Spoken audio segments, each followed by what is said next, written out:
ಎಲ್ಲರಿಗೂ ನಮಸ್ಕಾರ. ನಾನು ನಿಮ್ಮ ಪ್ರೊಫೆಸರ್ ಪ್ರಿಯಾಂಕಾ ಕುಲಕರ್ಣಿ. ಇವತ್ತು ನಾವು ಈ ಸಿರೀಸಿನ 2ನೇ ವಿಡಿಯೋವನ್ನು ಅಪ್ಲೋಡ್ ಮಾಡ್ತಾ ಇದ್ದೇವೆ. ಇದರಲ್ಲಿ ಸ್ಟ್ಯಾಟಿಸ್ಟಿಕ್ಸಿನ 30 ಇಂಪಾರ್ಟೆಂಟ್ ಕ್ವಶನ್ಸ್ ನಾವು ಡಿಸ್ಕಸ್ ಮಾಡಿದ್ದೇವೆ. ನೋಡಿ, ಸ್ಟ್ಯಾಟ್ ಅಂತ ಬಂದಾಗ ನಿಮ್ಗೆಲ್ಲರಿಗೂ ಸ್ವಲ್ಪ ಹೆದರಿಕೆ ಇರುತ್ತೆ, ಯಾಕಂದ್ರೆ ಇಲ್ಲಿ ಕ್ಯಾಲ್ಕುಲೇಷನ್ ಪಾರ್ಟ್ ಬರುತ್ತೆ ಅಂತ. ಬಟ್ ಸ್ಟ್ಯಾಟ್ ಅಲ್ಲಿ ಏನು ಗೊತ್ತಾ, ತುಂಬಾ ರಿಪೀಟೆಡ್ ಕ್ವಶನ್ಸ್ ಅನ್ನು ನಾವು ನೋಡ್ತೀವಿ. ನೀವು ಹಿಂದಿನ 10 ವರ್ಷದ ಕ್ವಶನ್ ಪೇಪರ್ ಅನ್ನ ಅಥವಾ 5 ವರ್ಷದ ಕ್ವಶನ್ ಪೇಪರ್ ಅನ್ನು ತೆಗೆದು ನೋಡಿದಾಗ the type of questions you get in the exam are similar, ಅಂದ್ರೆ ಸ್ವಲ್ಪ ಸಿಮಿಲರ್ ಕ್ವಶನ್ಸ್ ಅನ್ನ ನೀವು ನೋಡಬಹುದು. ಹೀಗಾಗಿ ಇಲ್ಲಿ ನಾನು ಏನ್ ಮಾಡ್ತಾ ಇದ್ದೀನಿ, 30 ಇಂಪಾರ್ಟೆಂಟ್ ಕ್ವಶನ್ಸ್ ಅನ್ನ ಇವತ್ತು ಡಿಸ್ಕಸ್ ಮಾಡಿಸ್ತಾ ಇದ್ದೀನಿ. ಈ ಕ್ವಶನ್ಸ್ ಅನ್ನ ಇನ್ ಡಿಟೇಲ್ ಆಗಿ ನೋಡ್ಕೊಳ್ಳಿ. ಯಾವುದೇ ಡೌಟ್ ಇದ್ರೆ ಕಮೆಂಟ್ ಬಾಕ್ಸ್ ಅಲ್ಲಿ ತಿಳಿಸೋದಕ್ಕೆ ಮರಿಬೇಡಿ, ಓಕೆನಾ. ಫಸ್ಟ್ ಕ್ವಶನ್ ನೋಡಿ, the arithmetic mean of first 10 natural numbers is. The first 10 natural numbers ಇನ ಸಮ್ ಅನ್ನ ಕ್ಯಾಲ್ಕುಲೇಟ್ ಮಾಡೋದಕ್ಕೆ ಒಂದು ಫಾರ್ಮುಲಾ ಇದೆ, ನಿಮಗೆ ಗೊತ್ತಿರಬಹುದು. Sum is equal to n in bracket n plus 1 divided by 2. This is the formula used for total or sum. First 10 natural numbers ಅಂದ್ರೆ ಏನು, 1 ರಿಂದ 10ರವರೆಗಿನ ನ್ಯಾಚುರಲ್ ನಂಬರ್ಸ್ ಅನ್ನ ಟೋಟಲ್ ಮಾಡೋದಕ್ಕೆ ಇರುವ formula n in bracket n plus 1 divided by 2, ಓಕೆನಾ. ಇವಾಗ ಏನೇನು ಕೇಳ್ತಾ ಇದ್ದಾರೆ ನಮಗೆ, the arithmetic mean of first 10 natural numbers. ಸ್ವಲ್ಪ ನಿಮಗೆ ಕನ್ಫ್ಯೂಸ್ ಆಗಲಿ ಅಂತ ಕೇಳ್ತಾ ಇರ್ತಾರೆ ಈ ರೀತಿ ಕ್ವಶನ್ಸ್ ಅನ್ನ. ಈ ಬೇಸಿಕ್ಸ್ ಎಲ್ಲರಿಗೂ ಗೊತ್ತೇ ಇರುತ್ತೆ. n in bracket n plus 1 divided by 2.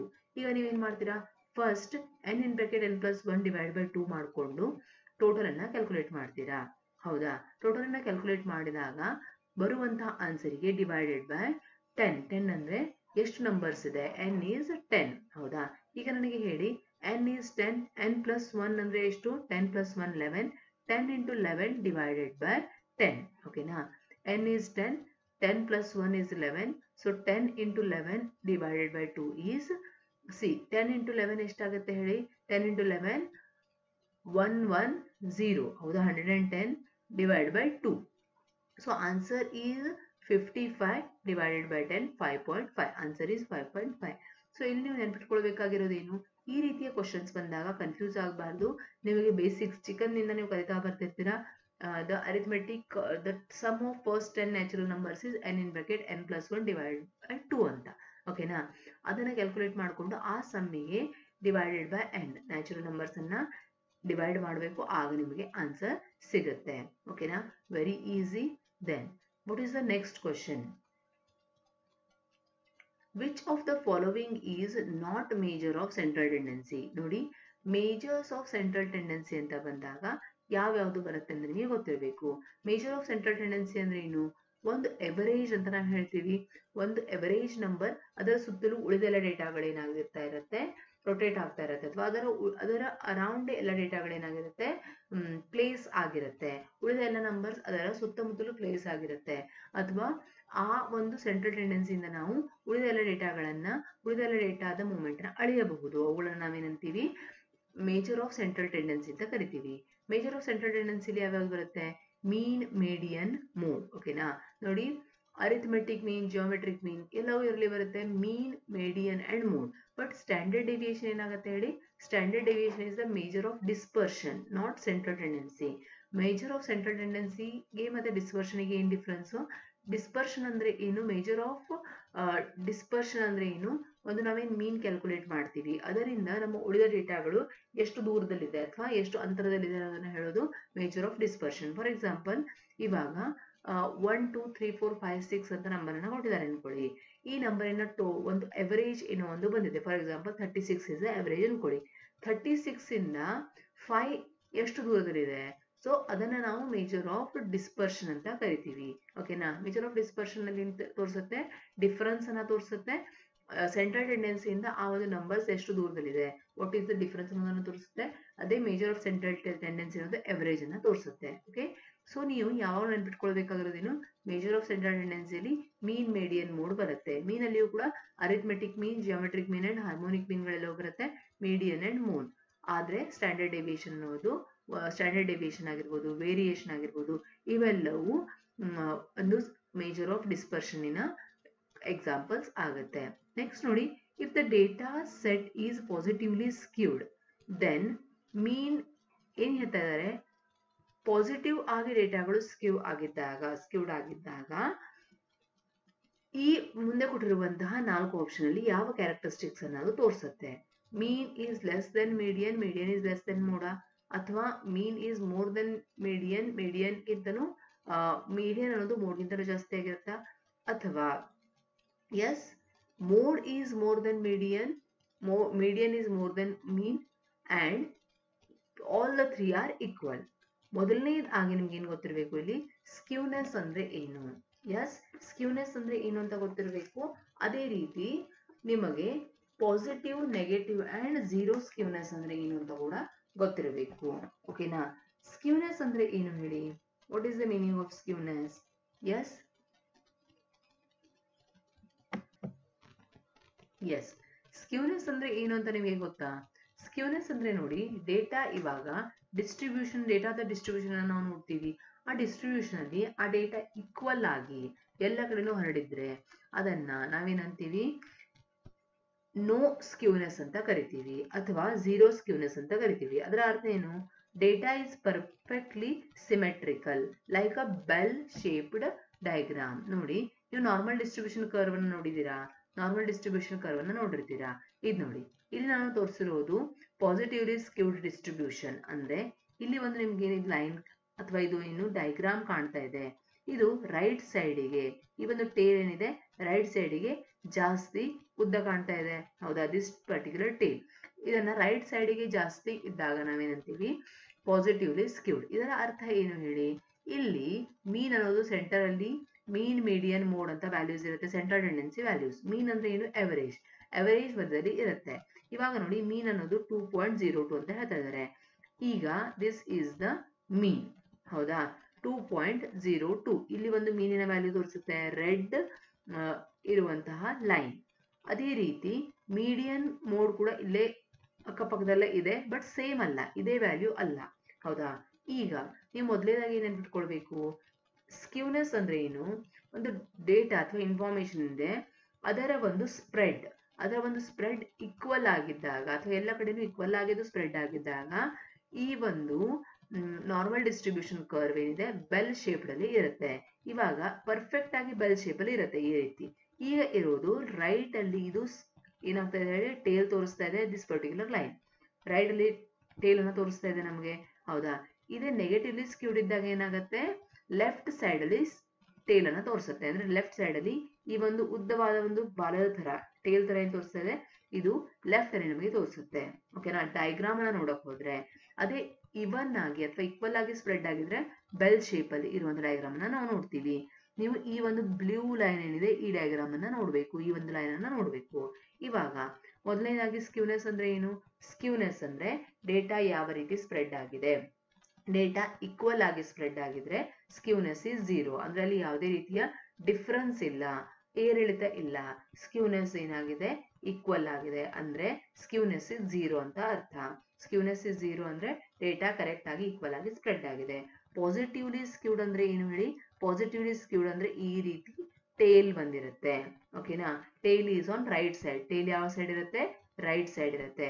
Pulling the mean to the right, ಆಗ ಮೀನ್ ಕೂಡ, ಎವರೇಜ್ ಕೂಡ ರೈಟ್ ಸೈಡ್ ಅಲ್ಲೇ ಬರುತ್ತೆ. ಓಕೆನಾ? ಈ ಮೀನ್ ಅನ್ನೋದು ಸೆಂಟ್ರಲ್ ಇರೋದಿಲ್ಲ, ರೈಟ್ ಸೈಡ್ ಅಲ್ಲಿ ಬರುತ್ತೆ ಅಂತ ಹೇಳ್ತಾ ಇದ್ದೀವಿ. ಅದೇ ನೆಗೆಟಿವ್ಲಿ ಸ್ಕ್ಯೂಡ್ ಇದ್ದಾಗ ಈ ಟೇಲ್ ನೆಗೆಟಿವ್ ಅಂದ್ರೆ ಲೆಫ್ಟ್ ಸೈಡ್ ಅಲ್ಲಿ ಬಂದಿರುತ್ತೆ. ತುಂಬಾ ಸಲ ಇದರಿಂದ ಕ್ವಶನ್ ಅನ್ನ ಕೇಳ್ತಾರೆ. ಓಕೆನಾ? ಇವಾಗ ನೋಡಿ, ಯಾವ ರೀತಿ ನೆನ್ಪಿಟ್ಕೊಳ್ತೀರಾ? ಈ 3 ಪಾಯಿಂಟ್ ಅನ್ನ ಕರೆಕ್ಟ್ ಆಗಿ ನೆನ್ಪಿಟ್ಕೊಳ್ಳಿ, ಯಾವಾಗ್ಲೂ ಮರೆಯೋಕೆ ಹೋಗ್ಬೇಡಿ. ಪಾಸಿಟಿವ್ಲಿ ಸ್ಕ್ಯೂಡ್ ಇದ್ದಾಗ mean is more than median ಆಗಿರುತ್ತೆ, median is more than mode ಆಗಿರುತ್ತೆ. ನೋಡಿ, ಇಲ್ಲಿ ಮೀನ್ ಎಲ್ಲಿದೆ ಹೇಳಿ? ದಿಸ್ ಇಸ್ ದ ಮೀನ್, ಹೌದಾ? ಇದು ಮೀನ್ ಆಗಿದೆ. Median 1.46 and mode is 1.59. Example ನಾನು ಕೊಟ್ಟಿದ್ದೀನಿ. ಪಾಸಿಟಿವ್ಲಿ ಸ್ಕ್ಯೂಡ್ ಇದ್ದಾಗ ಮೀನ್ ಅನ್ನೋದು ಮೀಡಿಯನ್ ಮತ್ತೆ ಮೋಡ್ಗಿಂತ ಜಾಸ್ತಿ ಆಗಿರುತ್ತೆ. ಓಕೆನಾ? ಮೀನ್ ಅನ್ನೋದು ಯಾಕಂದ್ರೆ ನೋಡಿ, ಹೇಗೆ ನೆನ್ಪಿಟ್ಕೊಳ್ತೀರಾ? ಪಾಸಿಟಿವ್ಲಿ ಸ್ಕ್ಯೂಡ್ ಅಂದ್ರೆ ರೈಟ್ ಸೈಡ್ ಅಲ್ಲಿ ಈ ಟೇಲ್ ಇರುತ್ತೆ, ಮೀನ್ ಕೂಡ ರೈಟ್ ಸೈಡ್ ಅಲ್ಲಿ ಇರುತ್ತೆ. ಅದಾದ್ಮೇಲೆ ಲೆಫ್ಟ್ ಸೈಡ್ ಅಲ್ಲಿ ಮೀನ್ ಆದ್ಮೇಲೆ ಮೀಡಿಯನ್, ಮೀಡಿಯನ್ ಆದ್ಮೇಲೆ ಮೋಡ್, ಮೋಡ್ ಲೆಫ್ಟ್ ಸೈಡ್ ಅಲ್ಲಿ ಇರುತ್ತೆ. ಓಕೆನಾ? ಸೊ ಇದೇ ಒಂದು ಅಪೋಸಿಟ್ ಆದಾಗ, ನೆಗೆಟಿವ್ಲಿ ಸ್ಕ್ಯೂಡ್ ಇದ್ದಾಗ ಈ ಒಂದು ಟೇಲ್ ಲೆಫ್ಟ್ ಅಲ್ಲಿ ಇರುತ್ತೆ, ಆಗ ಏನಾಗತ್ತೆ ನೋಡಿ, ಇದರ ವಿರುದ್ಧ ಆಗತ್ತೆ, ಹೌದಾ? ಸೊ ಈ ಕಂಡೀಷನ್ ಆವಾಗ ರಿವರ್ಸ್ ಆಗುತ್ತೆ. ಅದೇ ಸ್ಕ್ಯೂನೆಸ್ ಇಸ್ ಝೀರೋ ಅಂತ ಕೊಟ್ಟಾಗ mean is equal to median is equal to mode ಆಗುತ್ತೆ. ಯಾವಾಗ ನೆನ್ಪಿಟ್ಕೊಳ್ತೀರಾ? ಎಸ್, ನೆನ್ಪಿರುತ್ತಾ? ವೆರಿ ವೆರಿ ಇಂಪಾರ್ಟೆಂಟ್, ಯಾವಾಗಲೂ ನಿಮ್ಗಿದು ನೆನ್ಪಿರ್ಬೇಕು. ಓಕೆ, ದೆನ್ ನೆಕ್ಸ್ಟ್ ಕ್ವಶನ್ ನೋಡಿ, in Poisson distribution mean and variance are. ನೋಡಿ ಪಾಯ್ಸನ್ ಡಿಸ್ಟ್ರಿಬ್ಯೂಷನ್, ಈ ಒಂದು ಪ್ರೊಬ್ಯಾಬಿಲಿಟಿ ಡಿಸ್ಟ್ರಿಬ್ಯೂಷನ್ ಅಲ್ಲಿ, ಪ್ರೊಬ್ಯಾಬಿಲಿಟಿ ಡಿಸ್ಟ್ರಿಬ್ಯೂಷನ್ ಇಂದ ಇಂಪಾರ್ಟೆಂಟ್ ಕ್ವಶನ್ಸ್ ಅನ್ನ ಡಿಸ್ಕಸ್ ಮಾಡಿಸ್ತೀನಿ ಅಂತ ನಾನು ನಿಮಗೆ ಹೇಳಿದ್ದೆ. ಈ ಒಂದು ಡಿಸ್ಟ್ರಿಬ್ಯೂಷನ್ ಅಂತ ಬಂದಾಗ, ಪ್ರೊಬ್ಯಾಬಿಲಿಟಿ ಡಿಸ್ಟ್ರಿಬ್ಯೂಷನ್ ಅಂತ ಬಂದಾಗ, ಒಂದು binomial distribution, Poisson distribution and normal distribution ಅನ್ನುವ 3 ಇಂಪಾರ್ಟೆಂಟ್ ಡಿಸ್ಟ್ರಿಬ್ಯೂಷನ್ಸ್ ಬರುತ್ತೆ. ಇವುಗಳ ಮೇಲೆ ಕ್ವಶನ್ಸ್ ಅನ್ನ ಕೇಳ್ತಾರೆ. ಇನ್ ಪಾಯ್ಸನ್ ಡಿಸ್ಟ್ರಿಬ್ಯೂಷನ್ ನಿಮ್ಗೆ ಏನ್ ಗೊತ್ತಿರಬೇಕು? ಪಾಯ್ಸನ್ ಡಿಸ್ಟ್ರಿಬ್ಯೂಷನ್ ಅಂತ ಬಂದಾಗ ಇಲ್ಲಿ ಕೇಳ್ತಾ ಇರೋದೇನು, ಮೀನ್ ಮತ್ತೆ ವೇರಿಯನ್ಸ್ ಈಕ್ವಲ್ ಆಗಿರುತ್ತಾ, ಅಥವಾ ಮೀನ್ ವೇರಿಯನ್ಸ್ ಗಿಂತ ಜಾಸ್ತಿ ಆಗಿರುತ್ತಾ, ಮೀನ್ ವೇರಿಯನ್ಸ್ ಗಿಂತ ಕಡಿಮೆ ಆಗಿರುತ್ತಾ, ಅಥವಾ ನಾಟ್ ರಿಲೇಟೆಡ್ ಆಗಿರುತ್ತಾ? ನೋಡಿ, ಮೊದಲನೇದಾಗಿ ಇಲ್ಲೊಂದು ನಾನು ನಿಮಗೆ ಟೇಬಲ್ ಅನ್ನ ಪ್ರೊವೈಡ್ ಮಾಡ್ತಾ ಇದ್ದೀನಿ, ಇದನ್ನ ಕರೆಕ್ಟ್ ಆಗಿ ನೋಡ್ಕೊಳ್ಳಿ. ಈ ಟೇಬಲ್ ಇಂದ ನಿಮಗೆ ಯಾವಾಗ್ಲೂ ಕ್ವಶನ್ಸ್ ಬರುತ್ತೆ. ಈ ಟೇಬಲ್ ಅನ್ನ ನೆನ್ಪಿಟ್ಕೊಳ್ತೀರಾ? ಈಗ binomial, Poisson and normal. Okay, binomial distribution ಅನ್ನು ನಾವು ಯಾವಾಗ ಯೂಸ್ ಮಾಡ್ತೀವಿ? ಬೈನಾಮಿನಲ್ ಡಿಸ್ಟ್ರಿಬ್ಯೂಷನ್ ಯೂಸ್ ಮಾಡೋದಕ್ಕೆ ನಂಬರ್ ಆಫ್ ಟ್ರಯಲ್ಸ್ ಫಿಕ್ಸ್ ಇರುತ್ತೆ. ಎನ್ ಅನ್ನೋದು ನಮಗೆ ಫಿಕ್ಸ್ ಆಗಿ ಗೊತ್ತಿರುತ್ತೆ, ನಂಬರ್ ಆಫ್ ಟ್ರಯಲ್ಸ್ ಫಿಕ್ಸ್ ಇರುತ್ತೆ. ಅಂಡ್ ಬೈನಾಮಿನಲ್ ಅಂದ್ರೆ ಏನು? ಎರಡು, ಅಂದ್ರೆ ಎರಡೇ ರಿಸಲ್ಟ್ ಇರುತ್ತೆ ಇಲ್ಲಿ. ಅಂದ್ರೆ success or failure, pass or fail, ಈ ರೀತಿ ಇರುವಂತ ಡೇಟಾದಲ್ಲಿ ಬೈನಾಮಿನಲ್ ಡಿಸ್ಟ್ರಿಬ್ಯೂಷನ್ ಅನ್ನು ನಾವು ಯೂಸ್ ಮಾಡ್ತೀವಿ. ಅರ್ಥ ಆಗ್ತಾ ಇದೆಯಾ? ಇದರ ಮೀನನ್ನ ಕ್ಯಾಲ್ಕುಲೇಟ್ ಮಾಡೋದಕ್ಕೆ ಎನ್ ಇಂಟು ಪಿ. ಎನ್ ಅಂದ್ರೆ ಅಲ್ಲಿ ನಂಬರ್ ಆಫ್ ಟ್ರಯಲ್ಸ್ ಇರುತ್ತೆ, ಎನ್ ಇಂಟು ಪಿ ಅಂದ್ರೆ ಪ್ರೊಬ್ಯಾಬಿಲಿಟಿ ಆಫ್ ಸಕ್ಸಸ್. ಅದೇ variance n into p into q. Q ಅನ್ನು ನಾವೇನಂತ ಕರಿತೀವಿ ಇಲ್ಲಿ? Probability of failure. ಅದನ್ನ ಹೇಗೆ ಕ್ಯಾಲ್ಕುಲೇಟ್ ಮಾಡ್ತೀವಿ? ಈಗ ಫಾರ್ ಎಕ್ಸಾಂಪಲ್, ನೀವು ಎಕ್ಸಾಮ್ ಅಲ್ಲಿ ಪಾಸ್ ಆಗುವಂತ ಚಾನ್ಸಸ್ 50% ಇದೆ ಅಂತ ನಾನು ಹೇಳ್ತೀನಿ ಅನ್ಕೊಳ್ಳಿ. ಹಾಗಾದ್ರೆ ಫೇಲ್ ಆಗುವಂತ ಚಾನ್ಸಸ್ ಎಷ್ಟಿದೆ? 50%. ಅಂದ್ರೆ 1 ಮೈನಸ್ ಪಿ. ಹೌದಾ? 1 ಮೈನಸ್ ಪಿ ಅಂದ್ರೆ ಫೇಲ್ಯೂರ್ ಆಗುವಂತ ಚಾನ್ಸಸ್ ನೀವು ಹೇಗೆ ಕ್ಯಾಲ್ಕುಲೇಟ್ ಮಾಡಿದ್ರಿ? 1 ಮೈನಸ್ ಪಿ ಮಾಡಿದ್ರಿ, ಆಗ ಕ್ಯೂ ಬಂತು. ಸೊ ಬೈನಾಮಿನಲ್ ಡಿಸ್ಟ್ರಿಬ್ಯೂಷನ್ ಅನ್ನೋದನ್ನ ನಾವು ಎರಡು ಔಟ್ಕಮ್ ಇದ್ದಾಗ ಯೂಸ್ ಮಾಡ್ತೀವಿ. ಅಂದ್ರೆ ಆ ಒಂದು ಟ್ರಯಲ್ ಇನ ರಿಸಲ್ಟ್ ಎರಡೇ ಇರುತ್ತೆ. ಅದೇ ರೀತಿ ಟ್ರಯಲ್ ಗಳನ್ನ ನಾವು ಲಿಮಿಟೆಡ್ ನಂಬರ್ ಆಫ್ ಟೈಮ್ಸ್, ಅಂದ್ರೆ ಫಿಕ್ಸ್ ನಂಬರ್ ಆಫ್ ಟೈಮ್ಸ್ ಇಲ್ಲಿ ಮಾಡ್ತಾ ಇದೀವಿ ಟ್ರಯಲ್ ಅನ್ನ. ಅದೇ ರೀತಿ ಪ್ರತಿಯೊಂದು ಟ್ರಯಲಿನ ರಿಸಲ್ಟ್ ಕೂಡ ಇಂಡಿಪೆಂಡೆಂಟ್ ಆಗಿರುತ್ತೆ. ಅಂದ್ರೆ ಈಗ ನೀವು ಕಾಯಿನ್ ಅನ್ನ ಟಾಸ್ ಮಾಡ್ತೀರಾ ಅನ್ಕೊಳ್ಳಿ. ಕಾಯಿನ್ ಅನ್ನ ಟಾಸ್ ಮಾಡಿದಾಗ ಹೆಡ್ ಬರ್ಬೋದು ಅಥವಾ ಟೇಲ್ ಬರ್ಬೋದು. ಹೌದಾ? ಹೆಡ್ ಬರ್ಬೋದು ಅಥವಾ ಟೇಲ್ ಬರ್ಬೋದು. ಹೀಗೆ ನೀವು 5 ಸಲ ಟಾಸ್ ಮಾಡ್ತಾ ಇದ್ದೀರಾ ಅನ್ಕೊಳ್ಳಿ ಕಾಯಿನ್ ಅನ್ನ. ಪ್ರತಿ ಸಲನು ರಿಸಲ್ಟ್ಸ್ ಇಂಡಿಪೆಂಡೆಂಟ್ ಆಗಿರುತ್ತೆ. ಪ್ರತಿ ಸಲನು ಈಗ ಫಸ್ಟ್ ಸಲ ಟಾಸ್ ಮಾಡಿದಾಗ ಟೇಲ್ ಬಂತು ಅಂತ ನೆಕ್ಸ್ಟ್ ಸಲ ಟಾಸ್ ಮಾಡಿದಾಗ ಟೇಲ್ ಬರಬಾರ್ದು ಅಂತ ಇದೆಯಾ? ಹಾಗೇನೂ ಇಲ್ಲ. ಸೊ ರಿಸಲ್ಟ್ಸ್ ಇಂಡಿಪೆಂಡೆಂಟ್ ಆಗಿರುತ್ತೆ. ಈ ರೀತಿಯ ಅಂಶಗಳಿದ್ದಾಗ ಬೈನಾಮಿನಲ್ ಡಿಸ್ಟ್ರಿಬ್ಯೂಷನ್ ಅನ್ನು ಯೂಸ್ ಮಾಡ್ತೀವಿ. ಬೈನಾಮಿನಲ್ ಡಿಸ್ಟ್ರಿಬ್ಯೂಷನ್ ಮೀನನ್ನ ಎನ್ ಇಂಟು ಪಿ ಅಂತೀವಿ, ವೇರಿಯನ್ಸ್ ಅನ್ನ n into p into q ಅಂತೀವಿ. ಇಲ್ಲಿ ರಿಲೇಶನ್ಶಿಪ್ ಯಾವ ರೀತಿಯಾಗಿದೆ ಅಂದ್ರೆ ವೇರಿಯನ್ಸ್ ಯಾವಾಗಲೂ ಮೀನ್ಗೆ ಈಕ್ವಲ್ ಅಥವಾ ಅದಕ್ಕಿಂತ ಲೆಸ್ ಆಗಿರುತ್ತೆ. Variance is less than equal to mean. Poisson distribution ಅಲ್ಲಿ ನಾವು ಮೀನ್ ಅನ್ನ ಕೂಡ ಲಾಂಬ್ಡಾ ಅಂತೀವಿ, ವೇರಿಯನ್ಸ್ ಅನ್ನ ಕೂಡ ಲಾಂಬ್ಡಾ ಅಂತೀವಿ. ಅಂದ್ರೆ ಪಾಯ್ಸನ್ ಡಿಸ್ಟ್ರಿಬ್ಯೂಷನ್ ಅಲ್ಲಿ ವೇರಿಯನ್ಸ್ ಮತ್ತೆ ಮೀನ್ ಈಕ್ವಲ್ ಆಗಿರುತ್ತೆ. Mean is equal to variance ಆಗಿರುತ್ತೆ. ನಾರ್ಮಲ್ ಡಿಸ್ಟ್ರಿಬ್ಯೂಷನ್ ಅಲ್ಲಿ ಮೀನನ್ನ ಮೂ ಅಂತ ನಾವು ಸಿಂಬಲೈಸ್ ಮಾಡ್ತೀವಿ. ಅದೇ ವರಯನ್ಸ್ ಅನ್ನ ಸಿಗ್ಮಾ ಸ್ಕ್ವೇರ್ ಅಂತ ಕರಿತೀವಿ. ಇಲ್ಲಿ ಇಂಡಿಪೆಂಡೆಂಟ್ ಆಗಿರುತ್ತೆ, ನಾಟ್ ಈಕ್ವಲ್. ಇಲ್ಲಿ ನಾರ್ಮಲ್ ಡಿಸ್ಟ್ರಿಬ್ಯೂಷನ್ ಅಲ್ಲಿ ಇವುಗಳು ಇಂಡಿಪೆಂಡೆಂಟ್ ಆಗಿರುತ್ತೆ, ನಾಟ್ ಈಕ್ವಲ್. ಈ ಒಂದು ಟೇಬಲ್ ನ ಕರೆಕ್ಟ್ ಆಗಿ ನೆನ್ಪಿಟ್ಕೊಳ್ತೀರಾ? ಕಮೆಂಟ್ ಬಾಕ್ಸ್ ಅಲ್ಲಿ ತಿಳಿಸಿ. ತುಂಬಾ ಇಂಪಾರ್ಟೆಂಟ್ ಟೇಬಲ್ ಆಗುತ್ತೆ ಇದು. ಇದನ್ನ ಕರೆಕ್ಟ್ ಆಗಿ ನೆನಪಿಟ್ಕೊಳ್ಬೇಕು. ಓಕೆನಾ? ಇಲ್ಲಿ ನೋಡಿ, ಕೇಳಿರುವಂತ ಕ್ವಶನ್ ಗೆ ಬ್ಯಾಕ್ ಬಂದಾಗ, in Poisson distribution mean and variance are. Poisson distribution ಅಲ್ಲಿ ಮೀನ್ ಅಂಡ್ ವರಯನ್ಸ್ ಏನಾಗಿರುತ್ತೆ? ಈಕ್ವಲ್ ಆಗಿರುತ್ತೆ. ಹೇಗೆ ಸಿಂಬಲೈಸ್ ಮಾಡ್ತೀವಿ? ಲಾಂಬ್ಡಾ. ಓಕೆನಾ? Then question number 5. The regression line of y on x is given by. Okay, ಅರ್ಥ ಏನು? Regression equation of y on x predicts y given x. ಅಂದ್ರೆ it is straight line that shows how y changes when x changes. Regression ಅಲ್ಲಿ ನಾವೇನಂತೀವಿ? Correlation ಅಲ್ಲಿ ಏನ್ ಹೇಳ್ತೀವಿ ಅಂದ್ರೆ ಎರಡು ಅಂಶಗಳು ಯಾವ ರೀತಿ ರಿಲೇಟೆಡ್ ಆಗಿದೆ ಅಂದ್ರೆ ಪಾಸಿಟಿವ್ ಕೋರಿಲೇಷನ್, ನೆಗೆಟಿವ್ ಕೋರಿಲೇಷನ್. ಒಂದು ಅಂಶದಲ್ಲಿ ಪಾಸಿಟಿವ್ ಚೇಂಜಸ್ ಬಂದ್ರೆ ಇನ್ನೊಂದು ಅಂಶದಲ್ಲಿಯೂ ಕೂಡ ಪಾಸಿಟಿವ್ ಚೇಂಜ್ ಬರುತ್ತಾ? ಅವು ಪಾಸಿಟಿವ್ಲಿ ಕೋರಿಲೇಟೆಡ್. ನೆಗೆಟಿವ್ ಅಂದ್ರೆ ಏನು? ಒಂದು ರೇಸ್ ಆಗ್ತಾ ಇದ್ರೆ ಒಂದು ಫಾಲ್ ಆಗ್ತಾ ಇರುತ್ತೆ, ಅದನ್ನ ನೆಗೆಟಿವ್ ಕೋರಿಲೇಟೆಡ್ ಅಂತೀವಿ.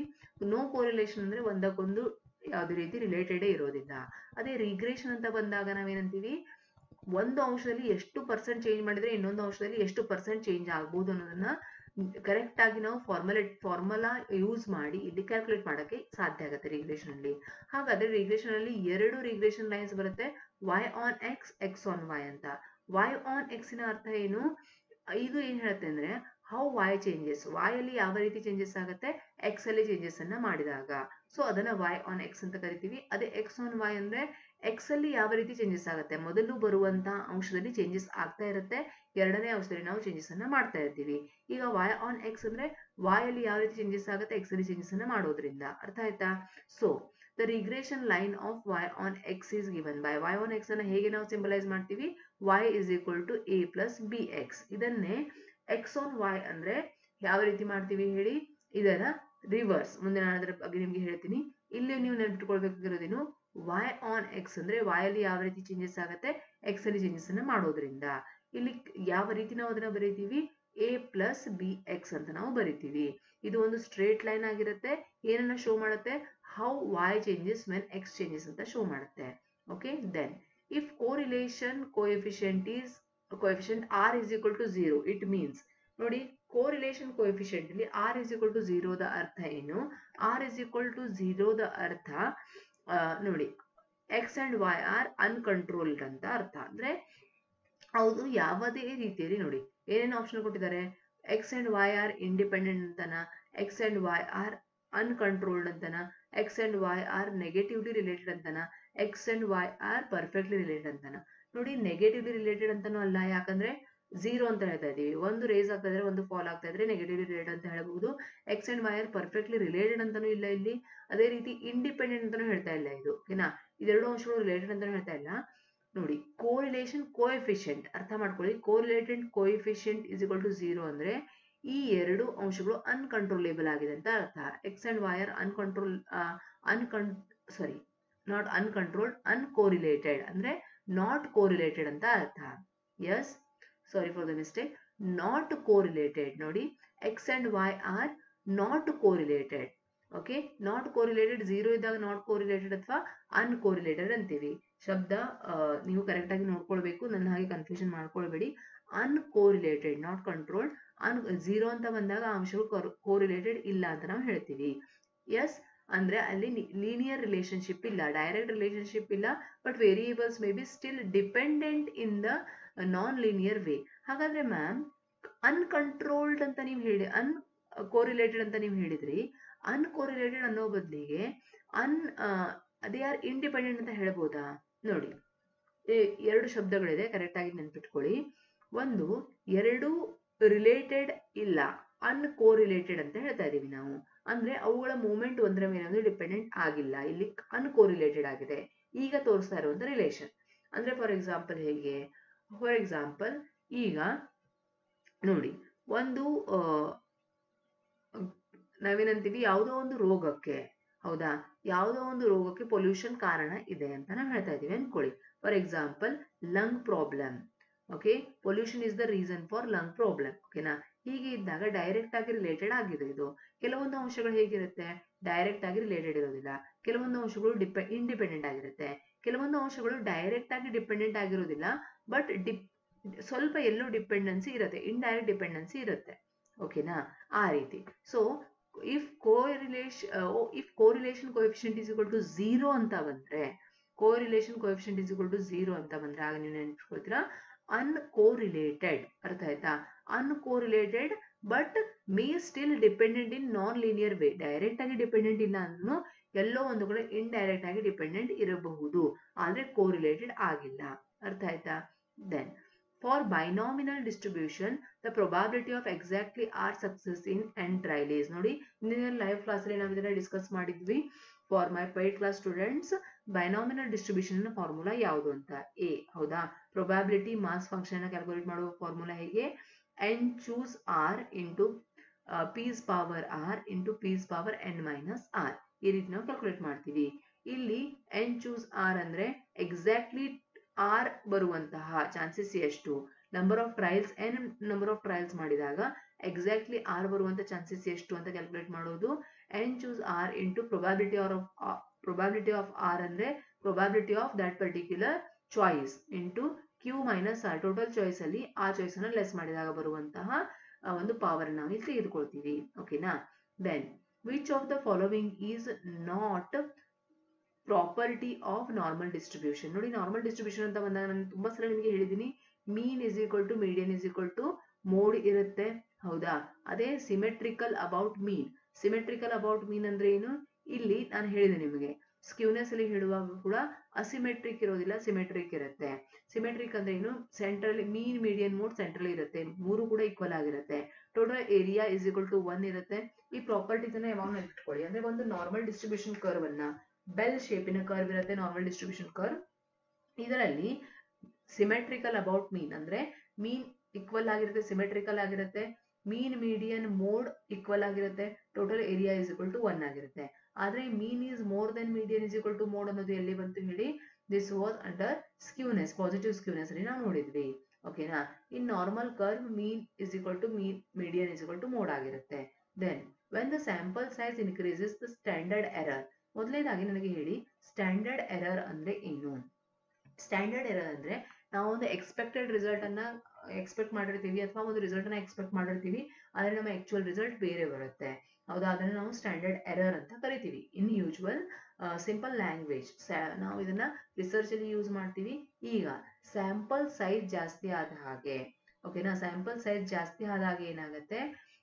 ಸ್ಟ್ಯಾಂಡರ್ಡ್ ಎರರ್ ಕಡಿಮೆ ಆಗೋಕ್ಕೆ ಸ್ಟಾರ್ಟ್ ಆಗುತ್ತೆ. ಫಾರ್ ಎಕ್ಸಾಂಪಲ್ 100 ಅಲ್ಲಿ 100 ಪಾಪ್ಯುಲೇಷನ್ ಅಲ್ಲಿ 100 ಸ್ಯಾಂಪಲ್ ಸೈಜ್ ಇದೆ ಅನ್ಕೊಳ್ಳಿ, ಅದ್ರಲ್ಲಿ ನೀವು ಟೆಸ್ಟ್ ಮಾಡ್ತಾ ಇದ್ದೀರಾ, ಅದರಲ್ಲಿ 2 ಎರರ್ ಇತ್ತು. ಇವಾಗ 1000 ಕೂಡ 2 ಎರರ್ ಮಾತ್ರ. ಅಂದ್ರೆ ಪರ್ಸೆಂಟೇಜ್ ಅಲ್ಲಿ ಕ್ಯಾಲ್ಕುಲೇಟ್ ಮಾಡಿದಾಗ that particular what standard error decreases. ಯಾವ ರೀತಿ ಇದನ್ನ ಫಾರ್ಮುಲಾದಲ್ಲಿ ನಾವು ಸಿಂಬಲೈಸ್ ಮಾಡಬಹುದು, ಇದನ್ನು ಕೂಡ ನೆನಪಿಟ್ಕೊಳ್ಬೇಕು. ಸ್ಟ್ಯಾಂಡರ್ಡ್ ಎರರ್ ಬಗ್ಗೆ ಲೈವ್ ಕ್ಲಾಸ್ ಅಲ್ಲಿ ಅಂತೂ ನಾನು ವಿತ್ ಪ್ರಾಬ್ಲಮ್ ಇದನ್ನ ಡಿಸ್ಕಸ್ ಮಾಡಿಸಿದ್ದೀನಿ. Standard error is equal to sigma divided by square root of n, larger n smaller se. ಅರ್ಥ ಆಗ್ತಾ ಇದೆಯಾ? ಇಲ್ಲಿ ಸ್ಟ್ಯಾಂಡರ್ಡ್ ಎರರ್ ಅನ್ನೋದು ನಾವೇನ್ ತೆಗೆದುಕೊಳ್ತೀವಿ? ಸಿಗ್ಮಾ ಅಂದ್ರೆ ವೇರಿಯನ್ಸ್, ಸ್ಟ್ಯಾಂಡರ್ಡ್ ಡೆವಿಯೇಷನ್ ವೇರಿಯನ್ಸ್ ಏನಿರುತ್ತೆ ಅದರ ವ್ಯಾಲ್ಯೂನ ತೆಗೆದುಕೊಳ್ತೀವಿ. ಸ್ಟ್ಯಾಂಡರ್ಡ್ ಡೆವಿಯೇಷನ್ ಅಥವಾ sigma divided by square root of n. ಯಾಕೆ, ಹೇಗೆ ನಾವು ಇದು ಸ್ಟ್ಯಾಂಡರ್ಡ್ ಎರರ್ ಅನ್ನೋದು ಸೈಜ್ ಅಥವಾ ಸ್ಯಾಂಪಲ್ ಸೈಜ್ ಇನ್ಕ್ರೀಸ್ ಆದ ಹಾಗೆ ಡಿಕ್ರೀಸ್ ಆಗ್ತಾ ಹೋಗುತ್ತೆ ಅಂತೀವಿ. ನಾನು ಹೇಳಿದ ಹಾಗೆ 100ಗೆ 2 ಎರರ್ ಇರ್ಬೋದು, 1000ಗೆ ಕೂಡ 2 ಎರರೇ ಇದ್ದಾಗ ಸ್ಟ್ಯಾಂಡರ್ಡ್ ಎರರ್ ಪರ್ಸೆಂಟೇಜ್ ಅಥವಾ ಸ್ಟ್ಯಾಂಡರ್ಡ್ ಎರರ್ ಇಲ್ಲಿ ಕಡಿಮೆ ಆಗುತ್ತೆ. ಓಕೆನಾ? So sigma divided by square root of n. Standard error ನ ಫಾರ್ಮುಲಾ ನೆನಪಿಟ್ಕೊಳ್ಬೇಕು, ಲಾರ್ಜರ್ n ಆದಾಗ ಸ್ಮಾಲರ್ se ಆಗುತ್ತೆ. ಓಕೆನಾ? If the probability of an event is 0.3, ಈಗ ಯಾವುದೋ ಒಂದು ಇವೆಂಟಿನ ಪ್ರೊಬ್ಯಾಬಿಲಿಟಿ 0.3 ಇದೆ, then probability of its complete complement is. ಇದರ ಅರ್ಥ ಏನು ನೋಡಿ? If the probability of an event is 0.3 probability ಇದೆ, then the probability of its complement is ಏನು ಅಂತ ಕೇಳ್ತಾ ಇದ್ದಾರೆ. ಓಕೆನಾ? ಇಲ್ಲಿ 0.7 ಇಸ್ ದ ಆನ್ಸರ್. ನೋಡಿ, ಎರಡು ಆಕ್ಟಿವಿಟೀಸ್ ಇದೆ, ಮ್ಯೂಚುವಲಿ ಎಕ್ಸ್ಕ್ಲೂಸಿವ್ ಇವೆಂಟ್ಸ್ ಅಂತ ಇರುತ್ತೆ ಅಥವಾ ಕಾಂಪ್ಲಿಮೆಂಟರಿ ಇವೆಂಟ್ ಅಂತ ಇರುತ್ತೆ. ಅಂದ್ರೆ ಏನು? ಎರಡು ಇವೆಂಟ್ ಒಟ್ಟಿಗೆ ಆಗೋ ಚಾನ್ಸಸ್ ಇದ್ರೆ ಅದನ್ನ ಕಾಂಪ್ಲಿಮೆಂಟ್ ಅಥವಾ ಒಟ್ಟಿಗೆ ಆಗುವಂತ ಕಾಂಪ್ಲಿಮೆಂಟರಿ ಇವೆಂಟ್ಸ್ ಅಂತ ಕರಿತೀವಿ ನಾವು. ಆಗ ಒಂದು ಇವೆಂಟಿನ ಚಾನ್ಸಸ್ 0.3 ಇದ್ರೆ ಇನ್ನೊಂದು ಇವೆಂಟಿನ ಚಾನ್ಸಸ್ 0.7 ಇರುತ್ತೆ. ಅಂದ್ರೆ ನಿಮಗೆ ನಾನು ಹೇಳಿದೀನಿ, ಎರಡು ಇವೆಂಟ್ ಅನ್ನ ಟೋಟಲ್ ಆಗಿ 1 ಅಂತ ನಾವು ಕನ್ಸಿಡರ್ ಮಾಡ್ತೀವಿ. ಓಕೆನಾ? ಎರಡು ಇವೆಂಟ್ ಅನ್ನ ಟೋಟಲ್ ಆಗಿ 1 ಅಂತ ನಾವು ಕನ್ಸಿಡರ್ ಮಾಡ್ತೀವಿ. ಹಾಗಾದ್ರೆ ಒಂದು ಇವೆಂಟಿನ ಚಾನ್ಸಸ್ 0.3 ಇದೆ ಅಂದ್ರೆ ಇನ್ನೊಂದು ಇವೆಂಟಿನ ಚಾನ್ಸಸ್ 0.7 ಆಗುತ್ತೆ. ಎಲ್ಲಿ? ಕಾಂಪ್ಲಿಮೆಂಟರಿ ಇವೆಂಟ್ ಇದ್ದಾಗ. ಅದೇ ಮ್ಯೂಚುವಲಿ ಎಕ್ಸ್ಕ್ಲೂಸಿವ್ ಇವೆಂಟ್ ಇದ್ದಾಗ ಏನಾಗುತ್ತೆ ಹೇಳಿ? ಮ್ಯೂಚುವಲಿ ಎಕ್ಸ್ಕ್ಲೂಸಿವ್ ಇವೆಂಟಿನ ಎಕ್ಸಾಂಪಲ್ ನಾನು ನಿಮಗೆ ಹೇಳ್ತೀನಿ. ಮ್ಯೂಚುವಲಿ ಎಕ್ಸ್ಕ್ಲೂಸಿವ್ ಇವೆಂಟ್ ಅಲ್ಲಿ ನಾವು ಆನ್ಸರ್ ನ ಬೇರೆ ರೀತಿ ನೋಡ್ತೀವಿ. ಇಲ್ಲಿ ನೀವು ಕಾಂಪ್ಲಿಮೆಂಟ್ ಅಂತ ಬಂದಾಗ ಒಂದು ಇವೆಂಟಿನ ಪಾಸಿಬಿಲಿಟಿ 0.3 ಇದೆ, ಇನ್ನೊಂದರ ಪಾಸಿಬಿಲಿಟಿ ಏನಾಗುತ್ತೆ 0.7. ಯಾಕಂದ್ರೆ probability of first event and probability of second event ಎರಡರ ಟೋಟಲ್ ಎಷ್ಟಿರುತ್ತೆ? 1 ಇರುತ್ತೆ. ಹೀಗಾಗಿ ಇದು 1 ಇದ್ದಾಗ ಒಂದರ ಒಂದು ಪ್ರೊಬ್ಯಾಬಿಲಿಟಿ 0.3 ಇದೆ ಅಂದ್ರೆ ಎರಡನೇ ಒಂದು ಆಕ್ಟಿವಿಟಿಯ ಪ್ರೊಬ್ಯಾಬಿಲಿಟಿನ ಕ್ಯಾಲ್ಕುಲೇಟ್ ಮಾಡೋದಕ್ಕೆ ಒಂದರಲ್ಲಿ 0.3 ಅನ್ನು ನಾವು ಮೈನಸ್ ಮಾಡಬೇಕಾಗುತ್ತೆ.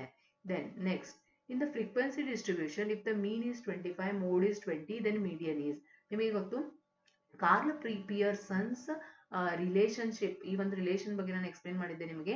ಈ ಫಾರ್ಮುಲಾ ನೆನಪಿಟ್ಕೊಳ್ಳಿ, ತುಂಬಾ important formula from the point of view of your NET SET exam. Mean minus mode is equal to 3 mean minus median. ಈ ಒಂದು ಫಾರ್ಮುಲಾನ ನೆನ್ಪಿಟ್ಕೊಳ್ಬೇಕು. ಕಾರ್ಲ್ ಪಿಯರ್ಸ್ ಅವರು ಒಂದು ಫಾರ್ಮುಲಾನ ಕೊಡ್ತಾರೆ, ಅಂದ್ರೆ ಮೀನ್ ಮತ್ತೆ ಮೀಡಿಯನ್ ಮಧ್ಯೆ ಯಾವ ರೀತಿ ರಿಲೇಷನ್ ಇರುತ್ತೆ ಅಂತ. ಅವರು ಕೊಟ್ಟ ಫಾರ್ಮುಲಾ ಏನು, mean minus mode is equal to 3 in bracket mean minus median. ಅರ್ಥ ಆಯ್ತಾ? ಇಲ್ಲಿ ಕೊಟ್ಟಿರುವಂತಹ ವ್ಯಾಲ್ಯೂನ ಇನ್ಪುಟ್ ಮಾಡ್ತಾ ಹೋಗ್ಬೇಕು. ಮೀನ್ ಎಷ್ಟು 25 ಕೊಟ್ಟಿದ್ದಾರೆ, minus mode is 20 is equal to 3 mean minus median. ನಮಗೆ ಮೀಡಿಯನ್ ಇವಾಗ ಗೊತ್ತಿಲ್ಲ, ನಾವು ಕ್ಯಾಲ್ಕುಲೇಟ್ ಮಾಡಬೇಕಾಗಿರೋದು ಮೀಡಿಯನ್. ಓಕೆನಾ? ಈ ಒಂದು ಫಾರ್ಮುಲಾದಲ್ಲಿ ವ್ಯಾಲ್ಯೂಸ್ ಅನ್ನ ಇನ್ಪುಟ್ ಮಾಡಿದಾಗ 25 ಮೈನಸ್ 20 ಇಸ್ ಈಕ್ವಲ್ ಟು 3 ಮೀನ್ ಎಷ್ಟಿದೆ 25 ಮೈನಸ್ ಮೀಡಿಯನ್. ಓಕೆನಾ? 25 ಮೈನಸ್ 25 ಬರುತ್ತೆ, 25 ಇಂಟು 3 75, ಮೀಡಿಯನ್ ಇಂಟು 3 ಮೀಡಿಯನ್. ಓಕೆನಾ? ಸೊ ಇವಾಗ ನಾವೇನ್ ಮಾಡ್ಬೇಕು ನೋಡಿ, ಈ 5 ಅನ್ನ ಈ ಕಡೆಗೆ ತಗೊಂಡಾಗ ಏನಾಗುತ್ತೆ 75. ಓಕೆನಾ? 75 ಅಲ್ಲಿ ಮೈನಸ್ 5, ದಿಸ್ ಮೀಡಿಯನ್ ಈ ಕಡೆ ಬರುತ್ತೆ. ಓಕೆನಾ? ಕ್ಯಾಲ್ಕುಲೇಷನ್ ನಿಮ್ಗೆ ಗೊತ್ತು. ಸಿಂಪ್ಲಿಫೈ ಮಾಡಿದಾಗ 23.33 ಆನ್ಸರ್ ಬರುತ್ತೆ. ಇದನ್ನ ಸಿಂಪ್ಲಿಫೈ ಮಾಡಬೇಕು. 5 ಇಸ್ ಈಕ್ವಲ್ ಟು 75 3 ಮೀಡಿಯನ್ ಅಂತ. ಈ 3 ಮೀಡಿಯನ್ ಈ ಕಡೆಗೆ ತೆಗೆದುಕೊಂಡಾಗ ಇದು ಪ್ಲಸ್ 3 ಮೀಡಿಯನ್ ಆಗುತ್ತೆ. ಅದೇ ರೀತಿ ಈ ಮೈನಸ್ 5 ನ ಈ ಕಡೆ, ಈ ಪ್ಲಸ್ 5 ಅನ್ನ ಈ ಕಡೆಗೆ ತೆಗೆದುಕೊಂಡಾಗ ಮೈನಸ್ 5 ಆಗುತ್ತೆ. ಓಕೆನಾ? So 75 minus 5 is 70, this 3 median. ಓಕೆನಾ? 3 ಮೀಡಿಯನ್ ಅಲ್ಲಿ ಮೀಡಿಯನ್ ಈ ಕಡೆಗೆ ಉಳಿಯುತ್ತೆ, ದಿಸ್ ಇಸ್ ಮಲ್ಟಿಪ್ಲಿಕೇಶನ್ ಅನ್ನ ಇಲ್ಲಿ ಡಿವೈಡ್ ಮಾಡ್ತೀವಿ. ಸೊ 70 ಡಿವೈಡೆಡ್ ಬೈ 3 ಮಾಡಿದಾಗ 23.33 ಆನ್ಸರ್ ಬರುತ್ತೆ. ಓಕೆ, ನೆಕ್ಸ್ಟ್ ನೋಡಿ,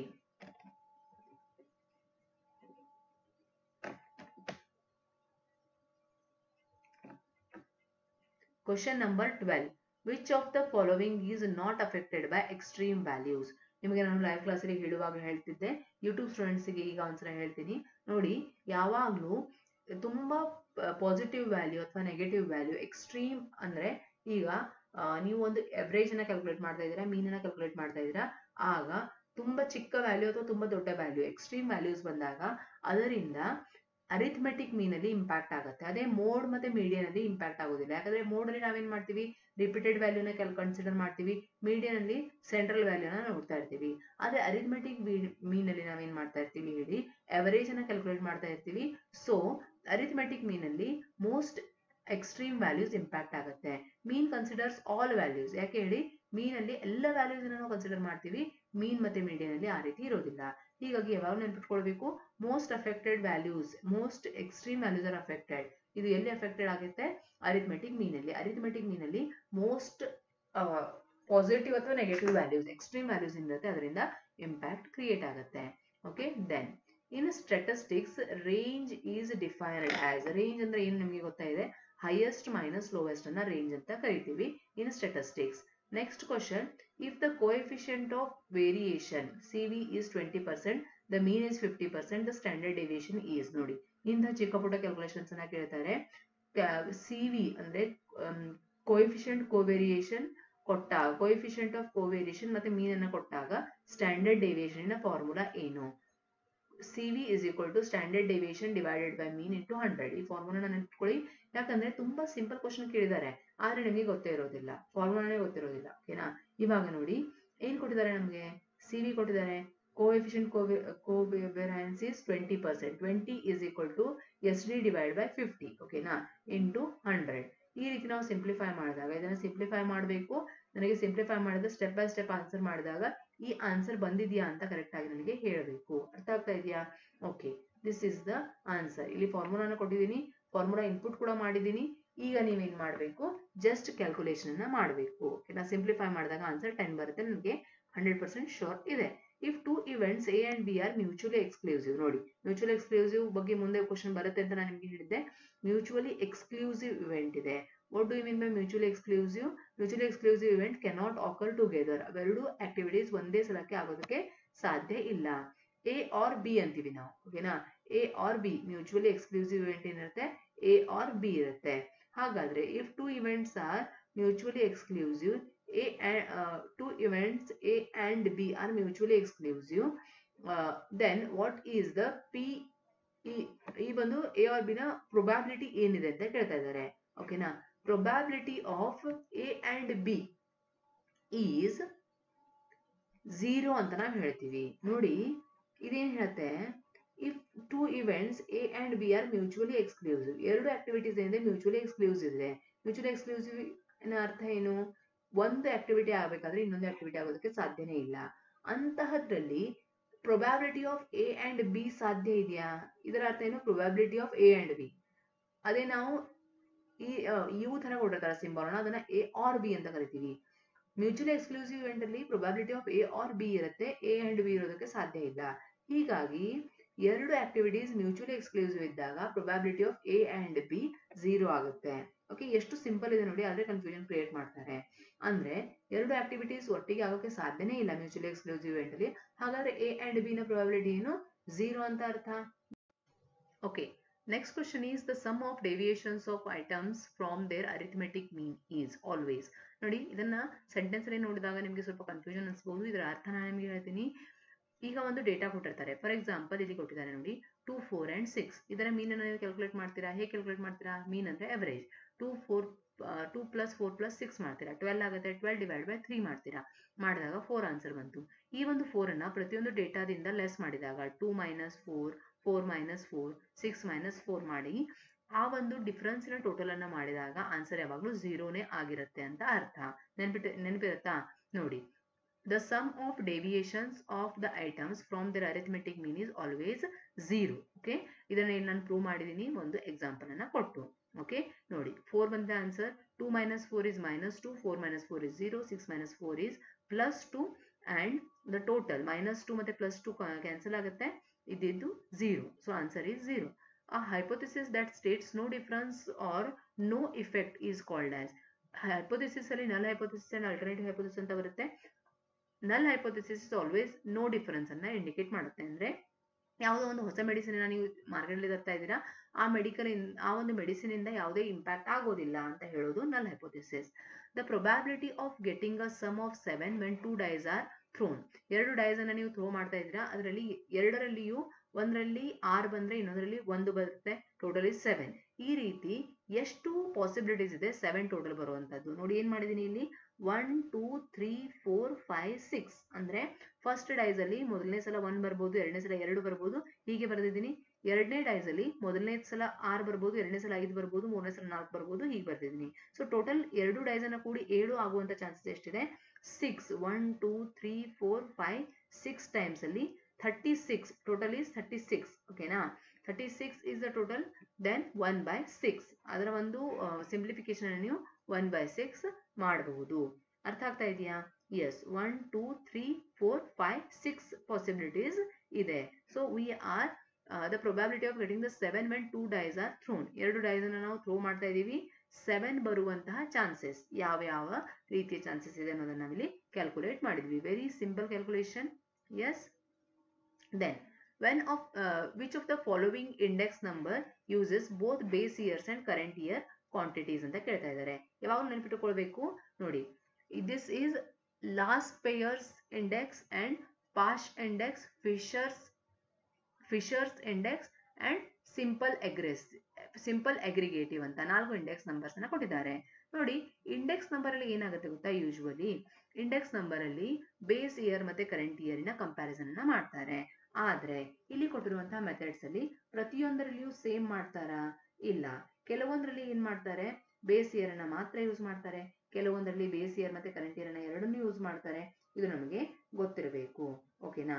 ಇಲ್ಲಿ ನೋಡಿ, ಮೊದಲನೇದಾಗಿ ಲಾಸ್ಟ್ ಪೇಯರ್ಸ್ ಇಂಡೆಕ್ಸ್ ಅಂತ ಬಂದಾಗ ಯೂಸಸ್ ಬೇಸ್ ಇಯರ್. ಇದು ಬೇಸ್ ಇಯರ್ ಕ್ವಾಂಟಿಟೀಸ್ ಅನ್ನ ಯೂಸ್ ಮಾಡುತ್ತೆ. ಅದೇ ರೀತಿ ಪಾಸ್ಟ್ ಇಂಡೆಕ್ಸ್ ಅಂತ ಬಂದಾಗ ಇದು ಕರೆಂಟ್ ಇಯರಿನ ಕ್ವಾಂಟಿಟೀಸ್ ಅನ್ನ ಯೂಸ್ ಮಾಡುತ್ತೆ. ಫಿಶರ್ಸ್ ಇಂಡೆಕ್ಸ್ ಅಲ್ಲಿ ಏನ್ ಮಾಡ್ತಾರೆ, ಅವರು ಈ ಒಂದು ಮೇಲಿನ 2 ಕ್ಯಾಲ್ಕುಲೇಷನ್ಸ್ ಅನ್ನ last payers and Paasche index ಅನ್ನ ಯೂಸ್ ಮಾಡಿಕೊಂಡು ಒಂದು ಜಿಯೋಮೆಟ್ರಿಕ್ ಮೀನ್ ಅನ್ನ ಕ್ಯಾಲ್ಕುಲೇಟ್ ಮಾಡ್ತಾರೆ. ಜಿಯೋಮೆಟ್ರಿಕ್ ಮೀನ್ ಅಂದ್ರೆ ಏನು? ಸ್ಕ್ವೇರ್ ರೂಟ್ ಆಫ್ ಇದರ ಎರಡರ square root. Laspeyres and Paasche index ನ ಸ್ಕ್ವೇರ್ ರೂಟ್ ಅನ್ನು ತೆಗೆದುಕೊಳ್ತಾರೆ. ನಿಮಗೆ ಜಿಯೋಮೆಟ್ರಿಕ್ ಮೀನಿನ ಫಾರ್ಮುಲಾ ಗೊತ್ತು. Laspeyres index and Paasche index ನ ಸ್ಕ್ವೇರ್ ರೂಟ್ ಅನ್ನು ತೆಗೆದುಕೊಳ್ತಾರೆ. ಹೀಗಾಗಿ ಇದರ ಅರ್ಥನೇ ಏನು? ಅವರು ಜಿಯೋಮೆಟ್ರಿಕ್ ಮೀನ್ ಅನ್ನ ಕ್ಯಾಲ್ಕುಲೇಟ್ ಮಾಡೋದ್ರಿಂದ ಇಲ್ಲಿ ಲಾಸ್ಟ್ ಪೇಯರ್ಸ್ ಇಂಡೆಕ್ಸ್ ಅಲ್ಲಿ ಬೇಸ್ ಇಯರ್ ಕ್ಯಾಲ್ಕುಲೇಟ್ ಮಾಡ್ತಾ ಇದ್ರು, ಬೇಸ್ ಇಯರ್ ನ ಕನ್ಸಿಡರ್ ಮಾಡ್ತಾ ಇದ್ರು. ಪಾಸ್ಟ್ ಇಂಡೆಕ್ಸ್ ಅಲ್ಲಿ ಕರೆಂಟ್ ಇಯರ್ ನ ಕನ್ಸಿಡರ್ ಮಾಡ್ತಾ ಇದ್ರು. ಎರಡನ್ನೂ ಕನ್ಸಿಡರ್ ಮಾಡುವ ಮೆಥಡ್ ಯಾವುದು?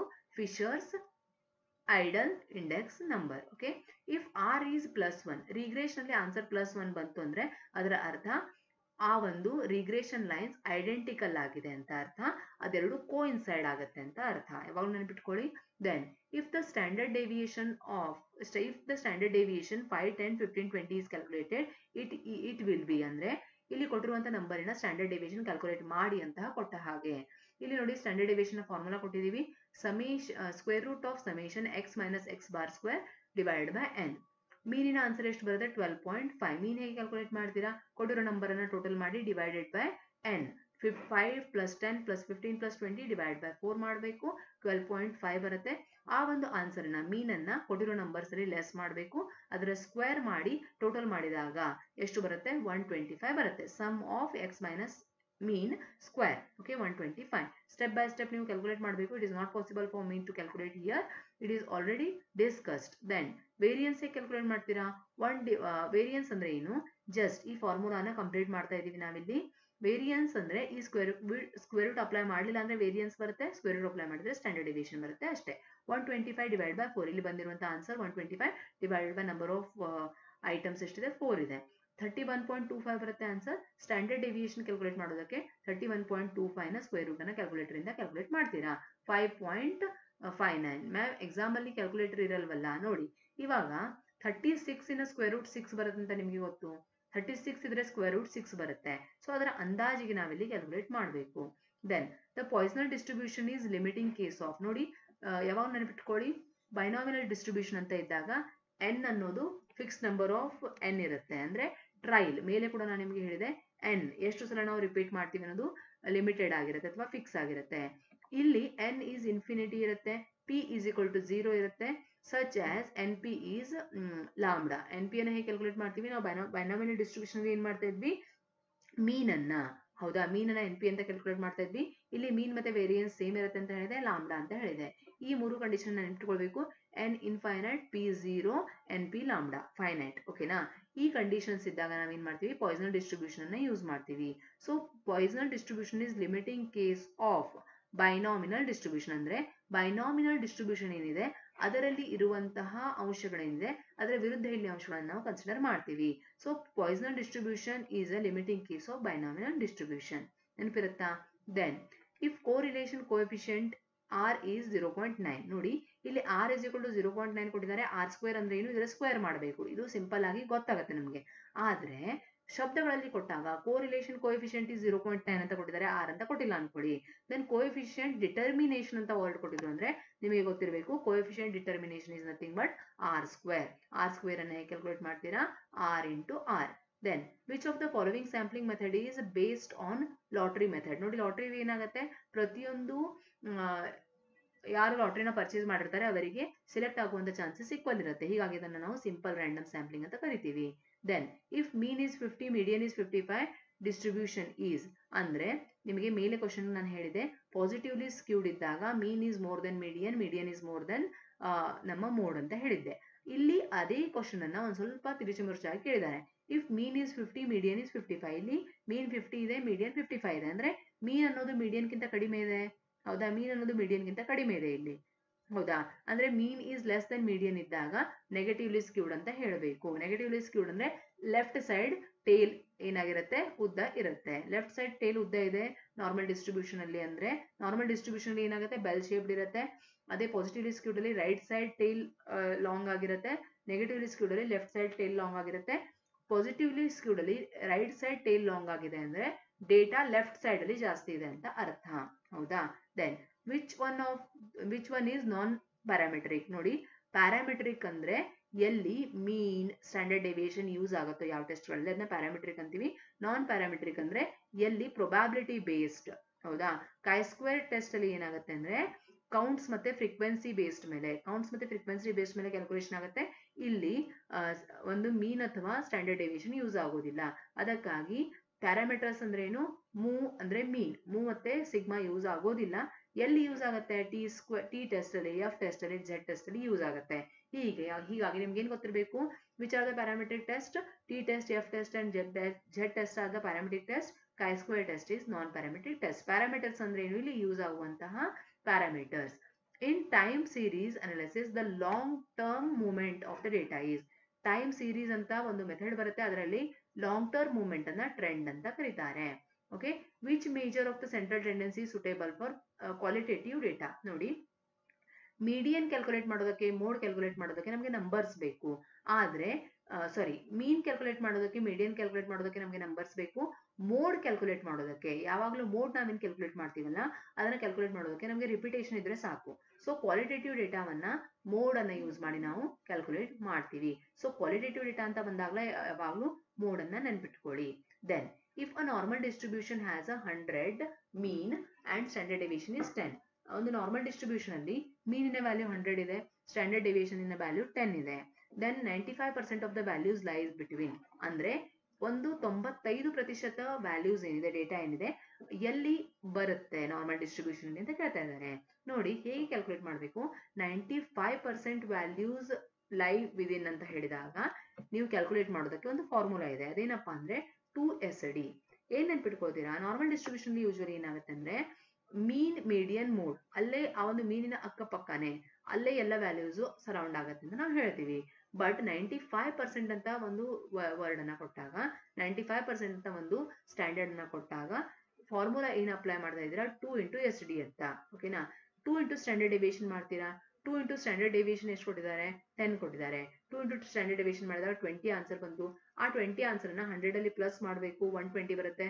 ಅಗೇನ್ 100 ಅಲ್ಲಿ ಮೈನಸ್ ಮಾಡಬೇಕು, 80 ಬರುತ್ತೆ. ಅಂದ್ರೆ ಎಲ್ಲ ವ್ಯಾಲ್ಯೂಸ್ 80 ಇಂದ 120ಯ ಮಧ್ಯದಲ್ಲಿ ಇರುತ್ತೆ ಅಂತ ಅರ್ಥ. ಓಕೆನಾ, ಸೊ ಇಲ್ಲಿ ಆನ್ಸರ್ ಏನ್ ಬಂತು, 80 to 120. Okay, very easy. Then next question, the regression coefficient of x on y into regression of coefficient on y on x.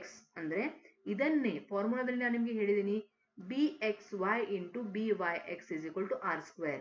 ಇದು ಏನು, ರಿಗ್ರೆಷನ್ ಲೈನಿನ ಪ್ರಾಪರ್ಟಿ ಅಂತ ನಾವು ಕರಿತೀವಿ. ರಿಗ್ರೆಷನ್ ಲೈನ್ ಅನ್ನ ಈ ರೀತಿ ನಾವು ನೋಡಿದೀವಿ. ರಿಗ್ರೆಷನ್ ಲೈನ್ ಅಲ್ಲಿ ಇದನ್ನೇ ಶಬ್ದದಲ್ಲಿ ಹೇಳಿದ್ದಾರೆ. ಓಕೆನಾ, the regression coefficient of y on x. y on x ಅಂದ್ರೆ ಏನು, y ಅಲ್ಲಿ ಆಗುವಂತಹ ಬದಲಾವಣೆ x ಅಲ್ಲಿ ಆಗುತ್ತಿರುವಂತಹ ಚೇಂಜಸ್ ಇಂದ. ಅದೇ ರೀತಿ x on y ಅಂದ್ರೆ ಏನು, x ಅಲ್ಲಿ ಆಗುತ್ತಿರುವ ಬದಲಾವಣೆ y ಅಲ್ಲಿ ಆಗುತ್ತಿರುವ ಬದಲಾವಣೆಯಿಂದ. ಇದರ ಒಂದು ಈಕ್ವಲ್, ಇದರ ಒಂದು ಆನ್ಸರ್ ಏನಿರುತ್ತೆ, r². ದ ರಿಗ್ರೆಷನ್ ಕೋಎಫಿಷಿಯಂಟ್ ಮೇಲೆ ಕೂಡ ನಾವು ನೋಡಿದ್ವಿ, regression coefficient of y on x into regression coefficient of x on y ಅಂದ್ರೆ r ಇಂಟು r ಇದ್ದ ಹಾಗೆ ರಿಗ್ರೆಷನ್ ನ ಮಲ್ಟಿಪ್ಲೈ ಮಾಡಿದ ಹಾಗೆ r². Okay, this is the answer. So these are the 30 important questions from your business statistics. I hope you are enjoying this particular series. Share as much as possible. We'll meet in next class with a new topic and interesting questions.